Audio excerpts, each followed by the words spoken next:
வணக்கம். விரிந்த பார்வையின் இன்றைய காலை நேர செய்திகள். வாசிப்பவர் சூர்யா தேவி. டிஎன்பிஎஸ்சியின் ஒருங்கிணைந்த பொறியாளர் பணிக்கான எழுத்துத் தேர்வை தள்ளி வைக்க வேண்டும் என பாஜக மாநில தலைவர் அண்ணாமலை வலியுறுத்தியுள்ளார். உலக முதலீட்டாளர் மாநாடு 2024 தொடங்க இன்னும் சில நாட்களே உள்ள நிலையில் அது குறித்த ஆர்வம் மென்மேலும் பெருகி வருகிறது என முதலமைச்சர் மு.க.ஸ்டாலின் அவர்கள் தெரிவித்துள்ளார்.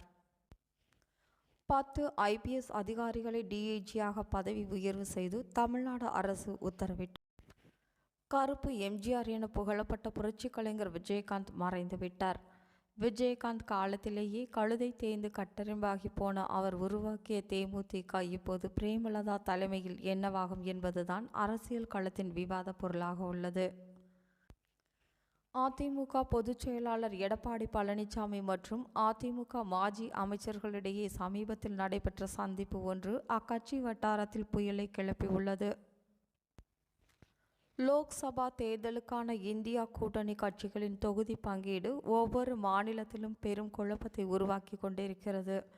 ஆனால் தமிழ்நாட்டில் ஆளும் திமுகவின் தலைவரும் முதல்வருமான மு.க.ஸ்டாலின் முன்வைத்த தொகுதி பங்கீடு ஃபார்முலாவால் ஒட்டுமொத்தமாக அத்தனை கூட்டணி கட்சிகளையும் வாயை திறக்க முடியாத அளவிற்கு கச்சிதமாக இருப்பதாக அரசியல் வட்டாரங்கள் தெரிவிக்கின்றன. இத்துடன் செய்திகள்